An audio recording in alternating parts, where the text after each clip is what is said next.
Chalo, we'll move with the substitution reaction.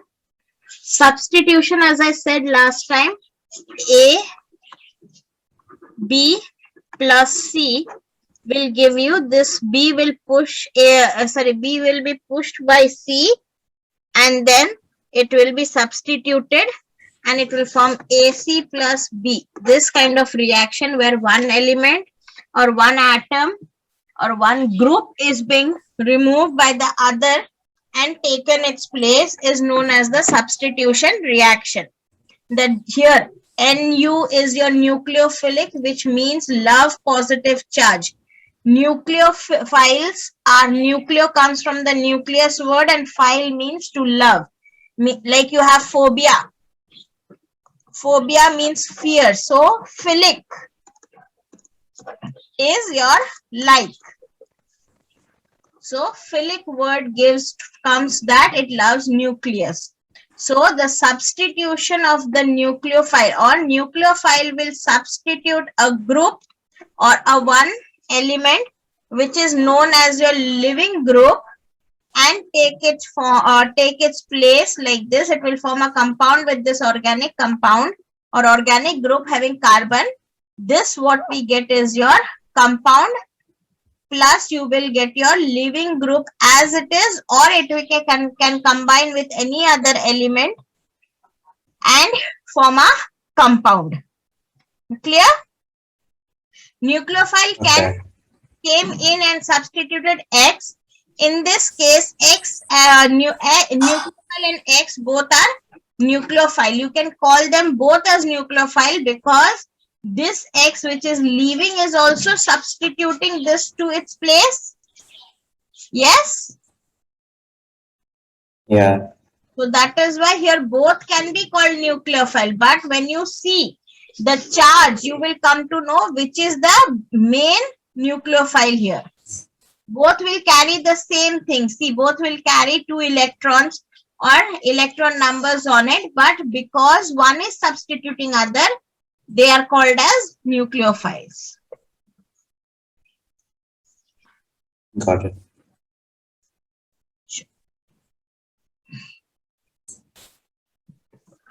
Now, type of nucleophilic substitution, there are basically 4 types: unimolecular, bimolecular, intramolecular, and aromations. In that, you do not have your intramolecular and aromations. You just have your unimolecular and bimolecular in syllabus. Right? Why it is known as unimolecular? Yeah. Only because the rate of reaction is determined only in the first step. First step is the rate determining step, or it is the first order reaction. So that is why it is known as your unimolecular. Yeah. And so the other way round is your bimolecular. SN1 is known as substitution nucleophile unimolecular. In this reaction, the rate determining step will involve only one molecule. That is rate determining step, one molecule, also known as the first order reaction, which we did when we did the chemical kinetics, right? Yeah. Coming to hydrolysis of the alkyl group. Now coming to the first example of a substitution reaction. First example is your hydrolysis of alkyl halide. Alkyl halide is your RX group, where you have an alkyl group and a halogen group attached to it. Now, you remembered we did 1 degree, 2 degree, 3 degree molecules. 1 degree, 2 degree, 3 degree molecules. Carbon, carbon, carbon, carbon. And 3 degree is all 3 carbons. So, when you have hydrophilic, whenever you have SN1 reaction, the best suitable type is your 3 degree or the tertiary. We call it as tertiary compound, or tertiary carbon will be more liable for the substitution reaction. So RX, where R is a 3 degree compound, plus you have your water H2O. So this will split up into H plus plus O minus, OH minus. So what will happen? This OH minus will go and replace, or it will substitute X to form ROH plus. This H positive will combine with this negative X which has just come out, or the X can remain as it is. Clear? Yeah.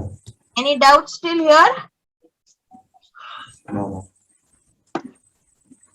Okay.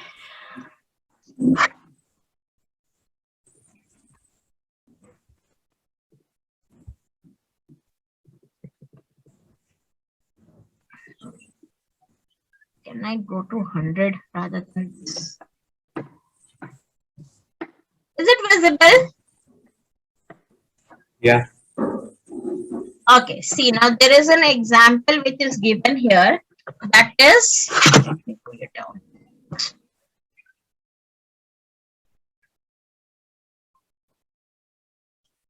You have a substitution reaction where it is CH3 whole thrice C Cl, means it will be C CH3 CH3 CH3 Cl. This will be the structural form of it, plus H2O.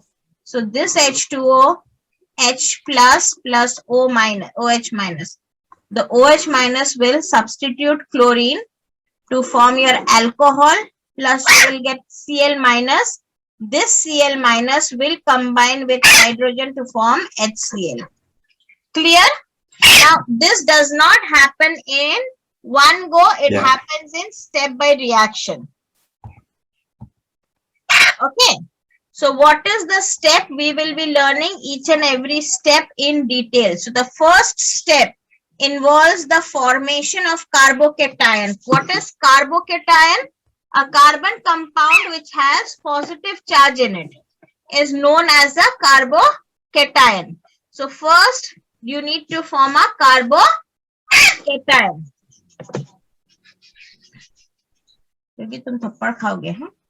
So what happens is Cl, then I'm writing here CH3 whole thrice.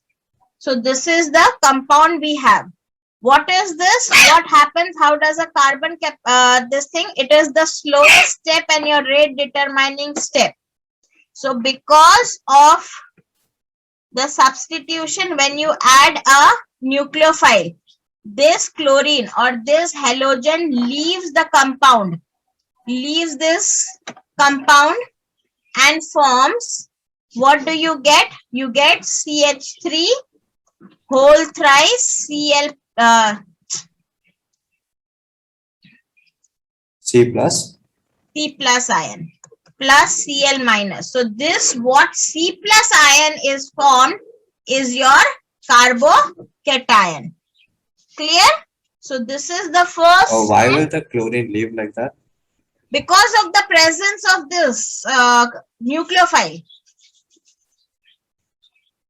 So Here I have not okay. added the nucleophile, but because when I add nucleophile, the first thing when I take this compound and I add say water to it, where water OH ion is a nucleophile, what will happen? Looking at that, it will start moving out. It will start pushing the chlorine out. Right? And because of which you will get carbocation formation. And it is the first step, that is carbocation formation is the slowest of all. So that is why it is known as your rate determining step. Clear? Yeah.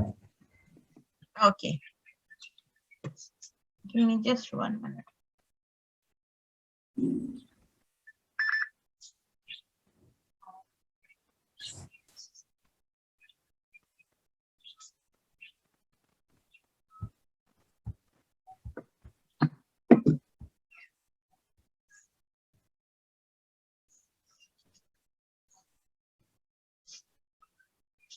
Now going to the second step. After the second step, after the first step, step 1 is the slowest of all, and in the SN1, and it is the rate determining step. Now what happens in the second step is the nucleophile will attack. The nucleophile will now attack. How will it attack? It will not split up into OH and H minus, but see what happens is, you have your CH3. Let me write it as R3. Right? My R means CH3. R3C plus H2O. So this is my nucleophile. Right? Then you have a... Your H2O is basically the OH minus. Yes. So what will happen is R3C, you will have O, H, H. Now, because this oxygen which has a lone pair will be given to the carbon to form a bond. So the carbon will become positively charged. Right? To form this bond between carbon and oxygen, the carbon has to donate its electron, right? Yes or no? Yeah. So when it donates its electron, it becomes positively charged. Yeah. And you very well know that carbon will never exist as a positive state.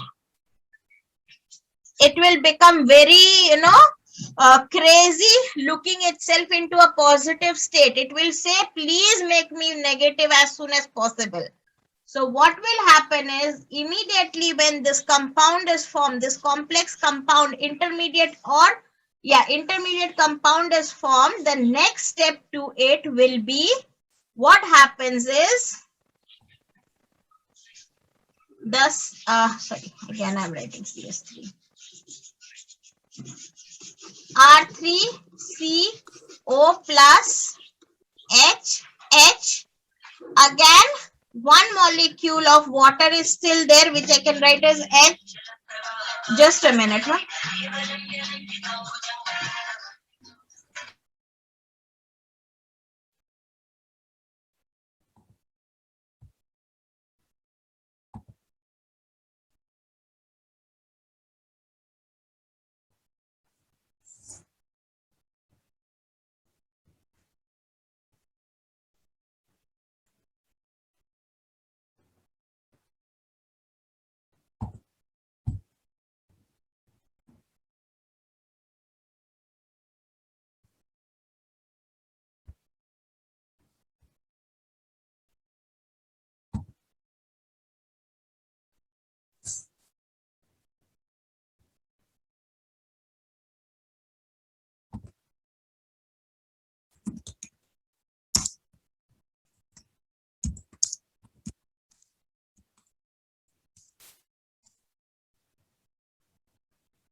Okay, so what happens is, when we have one more molecule of water, obviously I will not take just one molecule of the compound, that is R3CCl, and one molecule of water. Is it not? It is not possible, right? So we will take some amount of it. So we will have more than one molecule. So the second molecule of water will come to make this oxygen, which is very crazy looking into the positive charge, will ask hydrogen to come out and attach itself to them and give this electron to oxygen. So when it gives its electron to oxygen, the oxygen says, okay, now I am relaxed with one oxygen and one oxygen being, now I am relaxed because I am now negative charged, right? And this hydrogen, H, OH, again H. This will form your H2O, and one more H which is left will go and combine with the chlorine which is formed, which was removed to form your HCl. Clear? Okay. You want me to remove the written part here? Okay, got it. Got it? Yeah. Okay. Now, in the second step, the nucleophile which we take should be polar protic solvent. Now, what is polar protic solvent? That once we are going through certain points, that time I'll make you understand what does polar protic solvent means. This nucleophile should be a solvent which is a polar protic solvent, right? What it is, I'll tell you in detail once we go down. Now, there are certain points which we should be knowing that about SN1. It is a unimolecular that I discussed, that it is the slowest step is the first step and which is used for the rate determination. That is why it is known as the unimolecular thing. Clear? Basically, it is not true as it's a complex reaction, involves more than one step where molecularity is not mentioned. Basically, it is not possible because you're seeing that it is not happening in one step. It can go with one step, two step, or even three step if you do not have a carbocation formation. Many a times what happens is if you have a 1 degree, 2 degree, 3 degree carbocation, 3 degree hai, so it's fine. It will immediately go to the second step. If at the first step, if you form a 3 degree, then immediately it will go for the next step. But if it has a 2 degree, it will try converting into 3 degree. So that time there is an addition of one more step. So until and unless it gets that stability, it will not move further.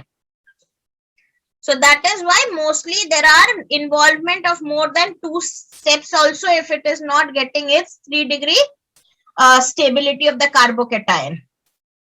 But here in SN1, on basis of step 1, which is the slowest step, it is mentioned as unimolecular step, also called as the first order reaction or rate determining step.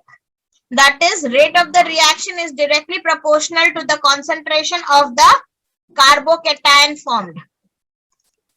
Clear? Because first step mein we are forming the carbocation. Yes? Do you agree to it? Yeah. Yeah. So what do you get? More the carbocation is stable, the more is the rate of reaction and does not depend on the nucleophile group. It will never depend on which nucleophile you are using. It will only depend on which carbocation it is, 1 degree, 2 degree or 3 degree. Lower concentration of the H2O, that is nucleophile, will not affect the reaction. Formation of carbocation, that is stable carbocation, will always be responsible for the reaction, rate of reaction. Number 2, rearrangement of the carbocation takes place. As I explained you right now, if it is 2 degree and you see there are chances that it can go to 3 degree, then they will go to 3 degree. More stable of the carbocation, and it will not affect the rate because carbocation formation is done in the first step. So rearrangement will not affect its rate of reaction. Now coming to polar protic solvent. Now what is polar protic solvent? You remembered water is a polar solvent, H plus OH minus. Yeah. Yes? Do you agree with this? Yeah. Water is a polar solvent. So that is what you mean by the word polar. Yeah. Now this polarity which the water has, I'm taking water as an example. There are other polar solvents also. So because of the polarity of the water, what happens? The RX bond breaks. The RX bond, you told them how to chlorine move out on its own. It is not the chlorine which moves out on its own. It is because of the polarity. This will pull this and this OH will pull this towards itself. As a result, this bond will break. So this will be dielectric property of water. This is a very good property of water because of which water is known as a universal solvent, because it weakens the bonds and allows it to dissolve. Clear? So that is what is your dielectric property. Di means 2, electric means charge. So you have 2 charges in water, that is positive and negative charge. Clear? Yeah, okay. Bit tricky or okay? So far, it's okay, okay. Okay. Understanding it or not? Yeah, I'm understanding it. Okay, then it's fine. Okay. Whew. Okay. Moving to the next, we have protic solvent. Protic solvent, that is H plus ion. Now say, if I have chlorine, chlorine is a negative charge. So what will it do? The H plus ion will form a cage around itself. Because Like a of, ligand or what? yeah, not ligand exactly, but because of the bondings, chlorine is surrounded and closes it. In SN1, protic is very important, but SN2 it is not important. Why this is important? Because like it should form us, it should enclose the halogen group which has moved, or it has to enclose or protect the X group which has been removed. This X group which is removed, it has to be protected so that it does not come back, and because we know that see, what we know is Rx, the X goes and it forms R plus plus X minus. Now, because this is also a positive charge, this is a negative charge, they may again combine and form Rx. Right? There are chances they may combine and form Rx. So, it will be a reversible reaction, I could say. I think so, yeah. Yeah.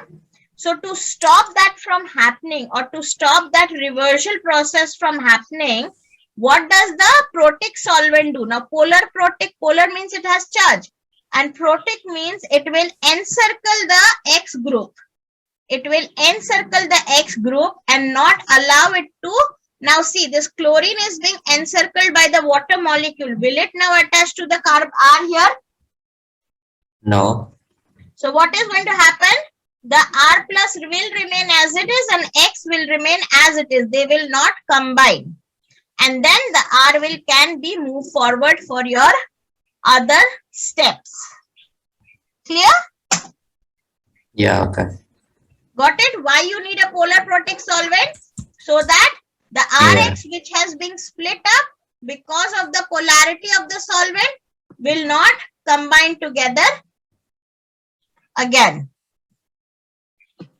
Is this like some kind of bonding or something? Yeah. Bonding between the C here, C, R, O, H, the C. The water molecules only will bond together.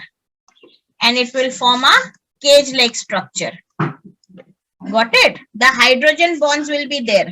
See, this is hydrogen bond. This is hydrogen bond. This is hydrogen bond. One molecule of water.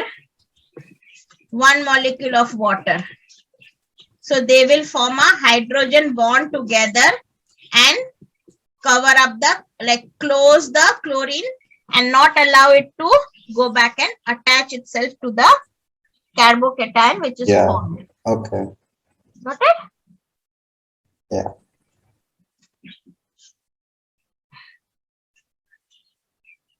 Whew.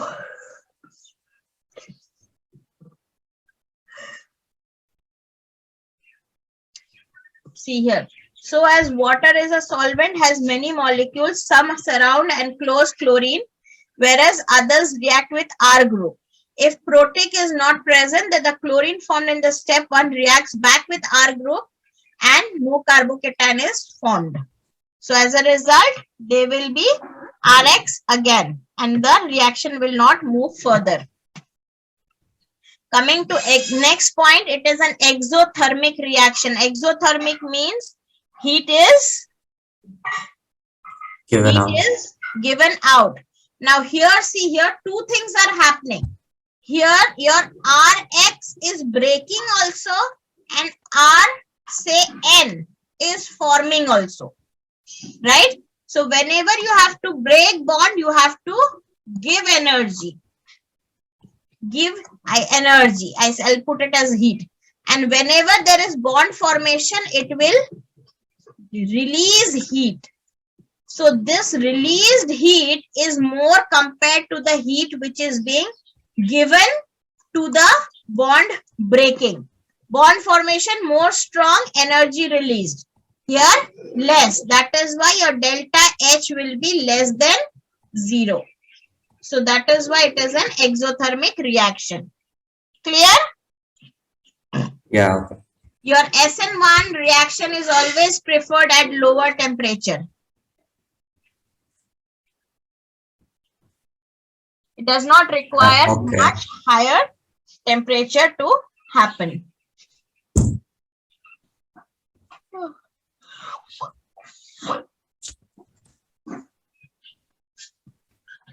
Coming to the next.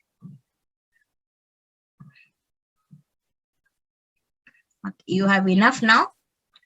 Now coming to the stereochemistry. Stereochemistry means what type of retention inversion, what type of product is formed. Retention inversion, you have done, I guess. I don't Racemic, think so. don't?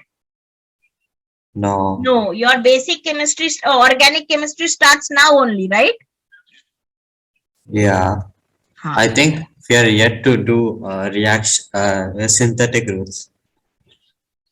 Synthetic ones, no, but then racemic, these are known as your, you know, those things, stereochemistry of the compound.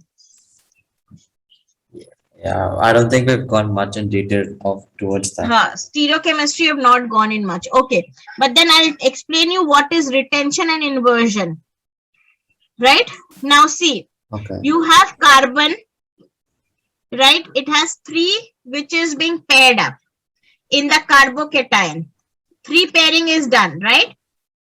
Carbon has 4 bondings. Do you agree? 3 are being paired up. 1 p orbital is like this. It is empty here now, right? Now the nucleophile which is coming from outside can attach here also, or it can attach here also. It is a random thing.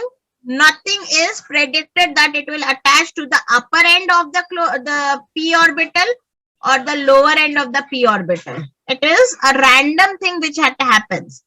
Now, when it attaches to the upper end, it forms retention. We call it as retention product, right? And when it attaches to the lower end, we call it inversion. Means what happens is, if this is the arrow, if it is here, then you consider it as retention. Once we do the stereochemistry, I'll explain you. But when you invert it, when this product goes down here, then that becomes inversion. Clear? Yeah, okay. So this is what we get. So we get a 50% inversion, or we get, mostly we see that we get a more than 50% retention and less than 50% as the inversion. Both retention inversion is formed in SN1 in the condition that R is a chiral carbon. What is a chiral carbon? Chiral carbon is a carbon which will not have all the all the 4 bonds different. Means different functional groups. Say for example here OH, here it will be CH3, C2, H5, and here you will be seeing, say you have one hydrogen attached. So is there any similarity with the functional group which is attached to this carbon? No. So this type of carbon which will have its all 4 bondings different from each other, that is known as your chiral carbon. Wait, ma'am, how is this different? I don't see a difference. Why? This is OH group, this is methyl, this is ethyl, and this is hydrogen. Oh, like that. Okay, okay. That way. Got it? Okay. So that is what we call it as a chiral carbon. So the R is a chiral carbon here. That the R is a chiral carbon. When both retention and inversion is formed, then a racemic mixture is formed. When you have 50% retention and 50% inversion product formed together, then that compound is known as your racemic mixture. Racemic mixture. Clear? That compound is known as your racemic mixture. Got it? What is stereochemistry? The chlorine can be attached here also. It can leave. The nucleophile can come and attach at the upper part or at the lower part. When it attaches at the upper part, it is retention. When it attaches to the lower part, it is inversion. When you have 50-50 of both, then that is known as your racemic mixture. Clear? But how do you know it will the bottom part? It's just orientation, right? Yeah, it's the orientation. Okay.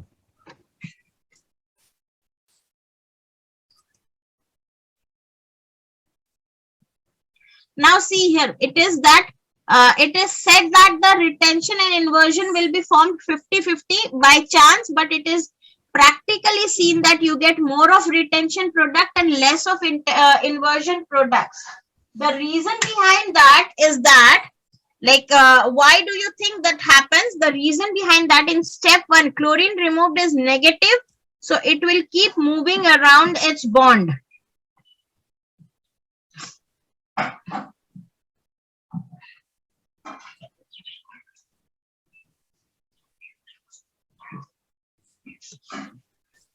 Sorry, my mistake. Retention will be less than 50% and inversion will be more than 50%. My mistake. Okay.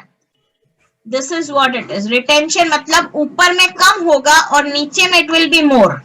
Here it will be less. Here it will be more. The reason being that is, say now what happens is,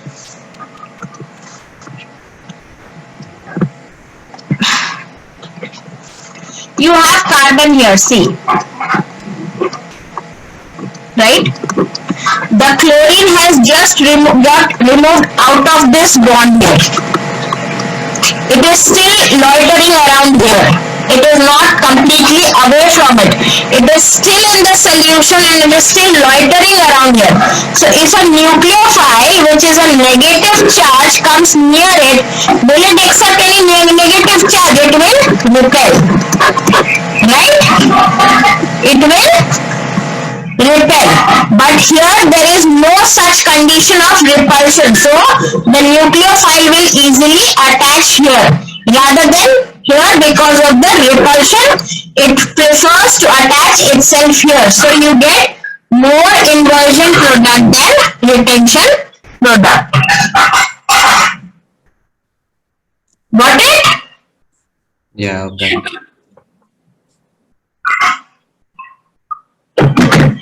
Okay, so I'll show you a video on SN1 reaction, a bit of it, and then we'll wind up. The factors of SN1, I'll do it next time because it's too much for you today. To remember the main pointers also and that also. Give me 1 minute, okay?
Is the screen visible to you?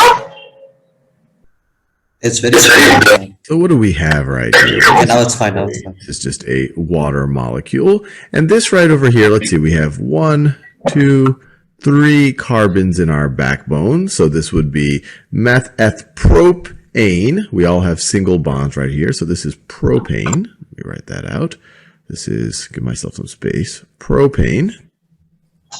And then on the number 2 carbon, I have both a methyl group and a bromo group. And bromo comes before methyl in alphabetical order, so I could write this as 2 bromo, 2 methyl, 2 methyl propane. So that's this molecule that we have right over here.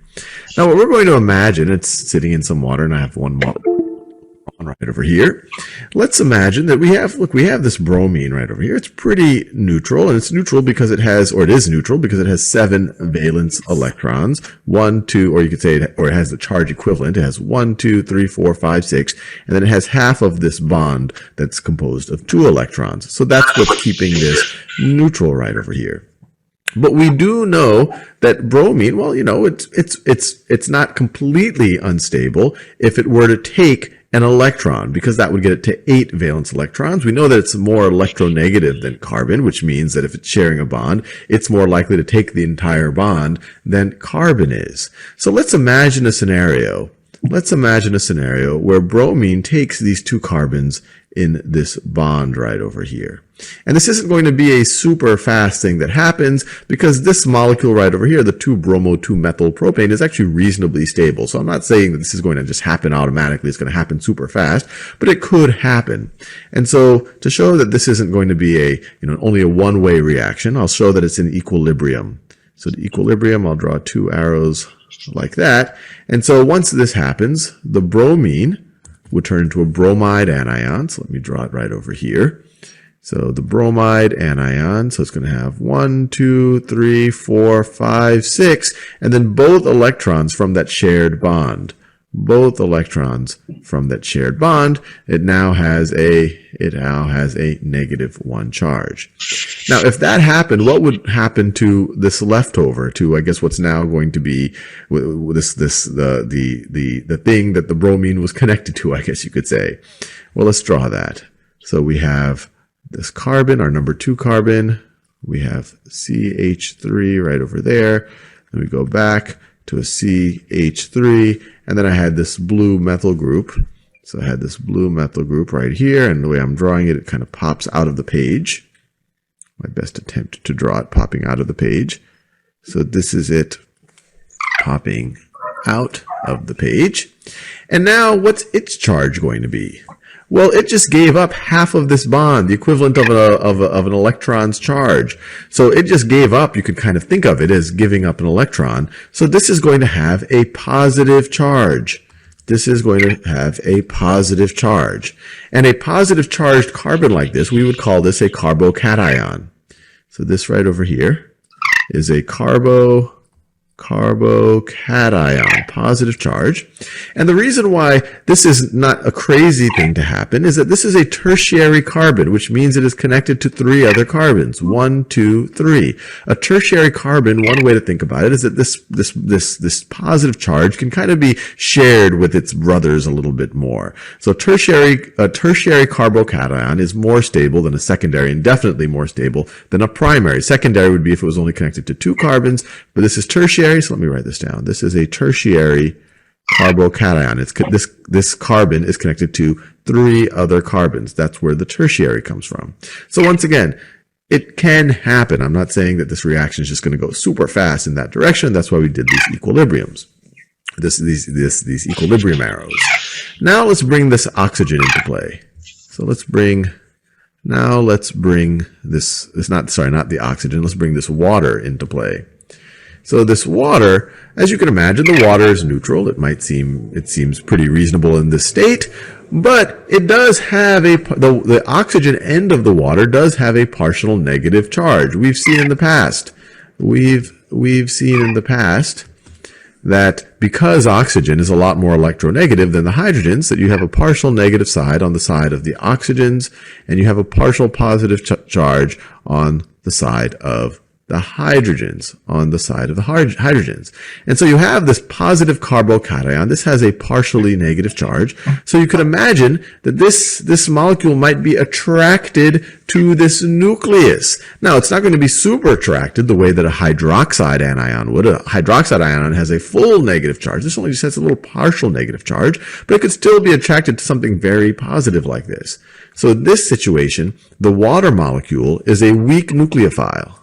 So this is a weak nucleophile. No, not as strong as a hydroxide anion that has a full negative charge, but if it sees something positive like this and it bumps in the right way, you could imagine that one of these pairs of this oxygen would then go, one of these pairs on this oxygen would then go and essentially form a bond with this carbon, making this carbon right over here neutral. So what is that going to look like? And this might happen this would happen faster, so I'm not going to do this as an equilibrium. This could happen like this. And let me just copy and paste the bromine so I don't have to redraw the whole thing. So let me copy and let me paste it. So that's our bromine right over there. Draw it right there. Actually, let me erase that this little smudge and make sure it still has a negative charge. So negative charge, it's a bromide anion now. And now let me draw everything else. So I have this carbon. Let me scroll down a little bit to have some space. Carbon, I have the carbon in the back, CH3. I have the carbon on top, CH3. I have the carbon in front. Like that, CH3. And now my oxygen, or I should say this molecule right over here, the water molecule has attached to the carbon. So these two electrons, you could say they've attacked the carbon. They now form a bond with the carbon. They form now, so these are those two electrons in this covalent bond. And now let's draw the rest of this. So you have the oxygen, you have these two electrons right over here, these two valence electrons, and then you have one hydrogen and then another hydrogen. Now, what is going to be the charge? What is going to be the charge right over here on the oxygen?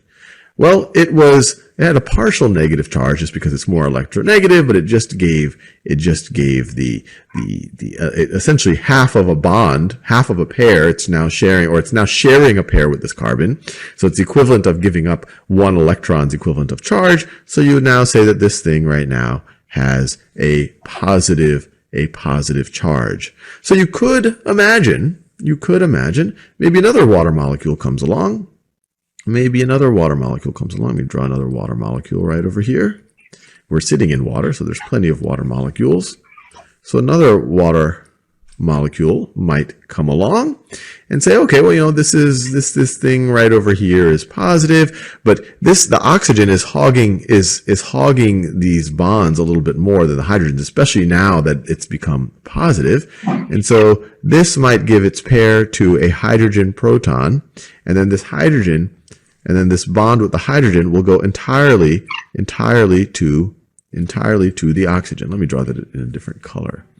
So this bond right over here goes entirely to the oxygen. Electronegativity means if this is more electronegative than that if a bond breaks, that pair is more likely to go to the more electronegative molecule. Or I should say the more electronegative atom. So what will this look like when all is said and done? So let's draw an arrow like this. So let me draw my main molecule. So I have the carbon. It has bonded to another carbon right up there. It's bonded to another carbon right over there. We have our carbon in front. Just like that. We have the bond with our oxygen. So we have our bond with our oxygen right over there. So that's our oxygen. We have this bond with a hydrogen. We have this pair. And now it has gained this pair. That was with that hydrogen. So just like this. This is now neutral. It went from being positive. Over here, it only had half of this bond. So it's kind of the equivalent of one electron charge. Now it has the whole bond. So now it has the equivalent. It literally has both electrons. So now this thing is neutral. And now this molecule right over here becomes a hydronium cation. Let me draw that. So this water, so let me see. So that's the two hydrogens right over there. This is that pair that is on top, and now it is sharing this pair with the hydrogen, essentially with a proton. So with this hydrogen, right over here with this hydrogen right over here. And now this will have a positive charge. This is a hydronium. This is a hydronium cation, and maybe this bumps into another water molecule and does the same thing with it, and it just keeps going on and on and on. And of course, we can't forget our bromide anion friend. So there's our bromide anion friend. Got a negative charge right over there. And so what are we left with? Well, we are left with, well, there's a little bit of, there's this hydronium cation has a positive charge. You have this bromide anion. And now what is this molecule now called? Well, we'll go into more detail in the future, but when you have a hydroxyl group attached to the carbon backbone, it is an alcohol. And so our main backbone, once again, has 1, 2, 3 carbons. So that tells us prop. But instead of just saying propane, it's propanol. So let's write that down. This is propan. And some people say just propanol generally, but if we want to be a little bit particular, this is the hydroxyl group is attached to the number 2 carbon. So we would say propan 2-ol. And of course, we still have this blue methyl group. So we could say 2-methyl, 2-methyl, let me make this, 2-methyl propan 2-ol is what we are left with. Now, let's think about what we can name this reaction we just saw.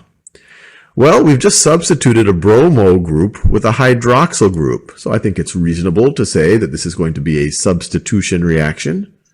Substitution. And we substituted with it was a weak nucleophile, but it was a nucleophile nonetheless. So it involved a nucleophile.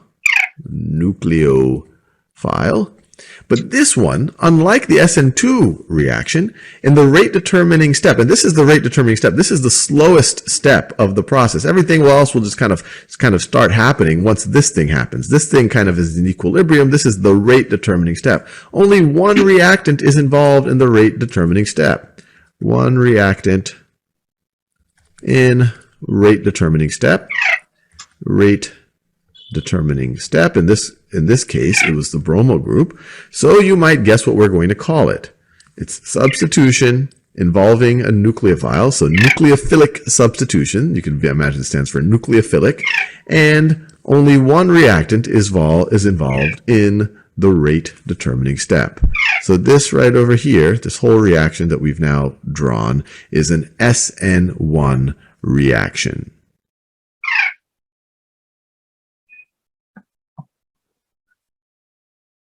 Clear till here? Yeah, ma'am. Good. I think your SN1 reaction is now very, very clear. Yeah. Okay then.